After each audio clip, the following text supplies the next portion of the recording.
ဒီလိုပြောလိုက်တာ ਨੇ လူတိုင်း AI ကိုမသုံးတတ်တဲ့သူတွေကအစားသိလိမ့်မယ်ဒီနေ့မှဆိုရင်ကျွန်တော် ChatGPT ကိုကျွန်တော်ဘယ်လိုသုံးရမလဲဘာတွေဘယ်လိုလုပ်လို့ရတယ်အဲ့လိုဆိုတာထောက်ကိုအဓိက ChatGPT ဘယ်သူတွေကဝယ်တင်တာလဲဘယ်သူတွေက ChatGPT Paint Plan ကိုမဝယ်တင်ဘူးလဲဒါနဲ့ပတ်သက်ပြီးတော့နည်းလေးပြပြပေးမယ်အဲ့တော့ဘယ်သူတွေဝယ်တင်တာလဲဆိုတော့ကျွန်တော်အရင်စပြပြမယ်ဘယ်သူတွေဝယ်တင်လဲဆိုရင်နံပါတ်1ဆိုရင်ဒါ developer တွေနောက် coding သမားတွေဒီ tech ဒီပညာပိုင်းသွားနေသူတွေဒုတိယနေရာမှာကျွန်တော် business owner တွေ freelancer တွေကျွန်တော်တို့ဒီ business ကိုယ်တိုင်စီးပွားရေးလုပ်မှာလားဒါမှမဟုတ်ကိုယ်နဲ့ freelancer လုပ်ပြီးတော့လူတွေကိုဒီ digital service တွေပြန်ပေးမှာလားအဲ့လိုမျိုးသူတွေသုံးသင့်တယ်နောက်ပြီးရင် data analysis နောက်ပြီးတော့ research လုပ်တဲ့သူတွေပြီးရင် content creator copywriter ဆိုတာကျွန်တော်ကြော်ညာရေးတဲ့သူတွေပေါ့ညာရေးတဲ့သူတွေကျ idea တောင်းလို့ရတယ်နောက်ပြီး workflow automate ကျတော့ကျွန်တော်ဘယ်လိုလဲဆိုတော့ကိုယ်တိုင်လုပ်စရာမလိုဘူးကျွန်တော်သူ့ကိုငါ့ကိုဒါပြီးဒါလို့ဆိုသူအချက်လေးပေးထားလိုက်အောင်အဲ့ပြီးရင်သူကအဲ့အချက်လေးလုပ်သွားတာအဲ့ဒါ automate လုပ်တာအရင်တော့မရဘူးနောက်ပိုင်းမှာတော့ automate စနစ်တွေပါလာပြီအဲ့တော့ကျွန်တော်ရင်းတဲ့တစ်ချက်ချင်းတွေကိုကျွန်တော်အသေးသေးပြန်ရှင်းပြပေးမယ်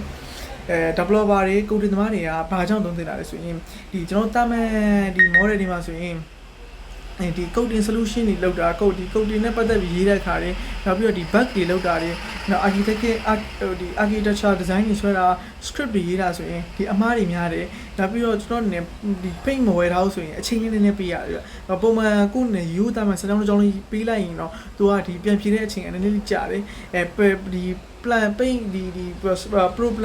plan ဝယ်ထားတဲ့သူကြတော့ဘာကွာလဲဆိုရင်သူကဒ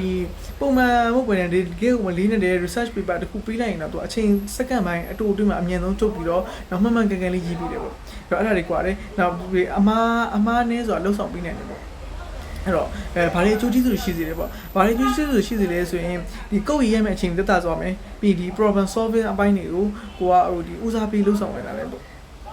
့အဲ့တော့ဒီ developer တွေနောက်ဒုတိယနေမှာတော့ဒီ business owner တွေပေါ့business owner တွေနဲ့ freelancer တွေကဘာကြောင့်သုံးနေတာလဲဆိုရင်ဒီကျွန်တော်တို့ဒီ dayလုပ်နေရ daily task တွေနောက်ပြီးတော့ဒီ email ပြန်တာတွေနောက်ဒီမှာကျွန်တော်အနေနဲ့ဒီဆောင်းပါးတွေနောက်ချို့တွေဆိုရင်ဒီ proposal ရေးတာတွေရှိတယ်နောက်ချို့ကျတော့လည်းဒီကိုယ့်ရဲ့လုပ်ငန်းနဲ့ပတ်သက်ပြီးတော့အယောင် sell post တွေရေးတာရှိတယ်ဒီ marketing strategy plan တွေဆိုတာရှိတယ်နောက်ကိုယ့်ရဲ့စီးပွားရေးနဲ့ပတ်သက်တဲ့အသေးစိတ်ချက်လက်တွေမေးတာရှိတယ်အဲ့ဒီအချက်တွေအများစွာကိုယ့်အနေနဲ့ကိုသုံးလို့ရမယ်ဘာတွေအကျိုးကျေးဇူးရှိစမှာလဲဆိုရင်ဒီဝန်ထမ်းအရာတိတ်မလို့တော့ပဲနဲ့ကိုယ့်ရဲ့လုပ်ငန်းကိုကိုယ်မြင်မြင်ဆန်ဆန်နဲ့မှန်မှန်ကန်ကန်လုပ်ဆောင်နိုင်မယ်ဒီစီးပွားရေးစီမံခန့်ခွဲမှုအပိုင်းလည်းပုံပြီးလှည့်မြင်လာလိမ့်မယ်ပေါ့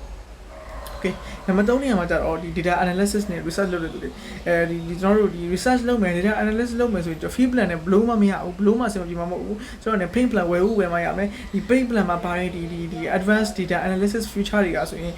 ဒီ Excel တို့ CSV file တို့ဒီ report မရဘူးဒီ upload တင်လိုက်တာနဲ့ကိုချက်ချင်းသူ data တွေကိုအမြင်ယူပြီးတော့ဒီ second မှာအတွင်းမှာပဲကိုယ်ကိုဒီပြန်ပြီးတော့ response ပြန်လုပ်ပြီးတယ်ကိုယ်ကိုပြန်ပြီးတော့ summarize ပြန်လုပ်ပြီးတယ်အရန်ကောင်းတယ်တကယ်ဘာတွေအကျိုးကျေးဇူးတွေရှိစေလဲဆိုရင် data များကိုဒီကျွန်တော်တို့ဒီလက်နဲ့စစ်စရာမလိုတော့သူတို့ကဒီမမကန်ကန်စစ်ပြပြီးတယ်နောက်ပြီးတော့ paint plan ဝယ်ထားတဲ့ပုံမှာကိုယ်အနေနဲ့ free plan လိုမျိုးကိုယ်ကပြန်တစ်ခေါက် check လုပ်စရာမလိုသူတိကျတယ်ဒါပေမဲ့ဒီ AI နေဖြစ်တဲ့ပုံမှာလူသားတော့အရင်မတိကျဘူးဒါပေမဲ့90%တော့တိကျတယ်တော်တော်မှကောင်းတယ်နံပါတ်4နေရာမှာတော့ဒီ content creator တွေတော့ copywriter တွေပေါ့ content creator တို့ဒီလက်ရှိကျွန်တော်တို့ဒီ social media မှာ content တွေလုပ်နေတာ video content ဖြစ်ဖြစ်စာ content ဖြစ်ဖြစ်ဒါဆိုလည်းဒါ content တွေနောက် copywriter တွေဆိုရင်ဒါကျွန်တော်ဒီချွန်ချစာရေးတာပေါ့ကျွန်တော်ရေးတဲ့ခါမှာတုံးတယ်ဘာကြောင့်သုံးသင့်လာလဲဆိုရင်ကျွန်တော်ဒီ content နဲ့ပတ်သက်တဲ့ online တွေယူတာဒီစာမှုတွေယူတာနောက်ပြီးတော့ဒီနောက် article များရေးသားတဲ့အခါတွေနောက်ဓာတ်ပုံထုတ်တဲ့အခါတွေနောက် virtual content တွေဖန်တီးတဲ့အခါတွေမှာလည်းသူဆွမ်းဆောင်မြင့်နဲ့သူဖန်တီးပေးတယ်ဘာတွေအကျိုးကျေးဇူးရှိစေလဲဆိုရင် idea မထွက်တဲ့အခါ idea block ဖြစ်နေတဲ့အချိန်မှာတော့သူအကူအညီရပြီးတော့ output ထွက်လို့ပြည်တာတိုးတက်စေတယ်အဲ့အရန်ကောင်းတယ်ကျွန်တော်ဆိုလဲကျွန်တော်လက်ရှိမှာကျွန်တော်ဒီ content တွေဖန်တီးတဲ့အခါတွေနောက်ကျွန်တော်နေဓာတ်ပုံတွေဖန်တီးတဲ့အခါတွေကျွန်တော်တစ်ခါတည်း idea မထွက်တော့တာတစ်ခါတည်းကိုယ်အနေနဲ့ဘယ်လိုပုံဆွဲရမလဲဆိုစဉ်းစားနေတဲ့အခါတွေကျရင်ကျွန်တော်ဒီ AI ကိုလိုချင်တဲ့အကြောင်းကိုဖြစ်ချင်တဲ့အကြောင်းသူ့ကိုတင်ပြတယ်ပြီးမှသူ့အနေနဲ့ပြန်လာတဲ့ဆိုတော့ response ကိုယူတယ်ယူပြီးကိုယ်ကိုယ်တိုင်ဖန်တီးထားတယ်အဲ့တော်တော်လေးအဆင်ပြေစေတယ်ပေါ့နံပါတ်5နေရာမှာဆိုတော့ကျွန်တော်ဒီ workflow ကို automate လုပ်တဲ့သူတွေပေါ့နောက် workflow automate တော့ဘာကြောင့်သုံးသင့်လဲဆိုတော့ဒီကျွန်တော်တို့ကိုယ်ပိုင်လုပ်ငန်းတွေလုပ်ငန်းခွင်တွေမှာဆိုရင်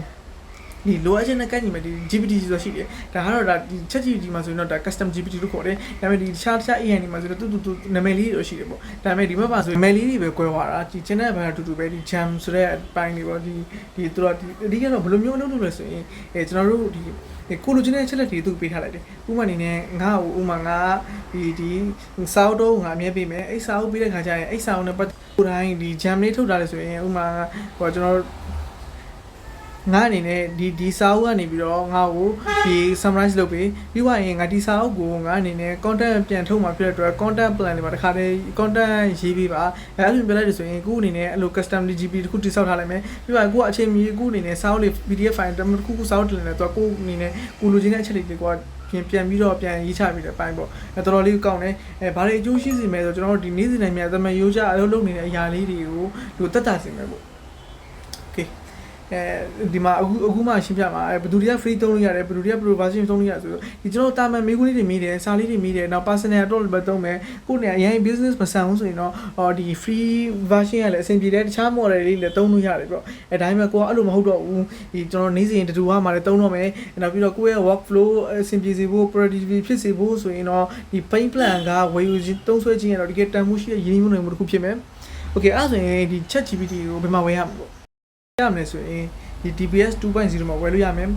DPS 2.0 မှာဆိုရင်ဒီ ChatGPT အပြင်တခြား AI model မျိုးစုံလည်းဝယ်လို့ရတယ်chat မှာဒီ application နဲ့ပတ်သက်ပြီး subscription တွေဝယ်တဲ့အပိုင်းလည်းဝယ်လို့ရတယ်လို့ social media service တွေကိုလည်းservice တွေကိုလည်းဝယ်လို့ရပါတယ်အဲ့တော့ဒီမြန်ဆန်စိတ်ချဈေးနှုန်းသက်သာတဲ့ DPS 2.0 ကိုအခုပဲဆက်သွယ်ဝယ်လိုက်ပါတော့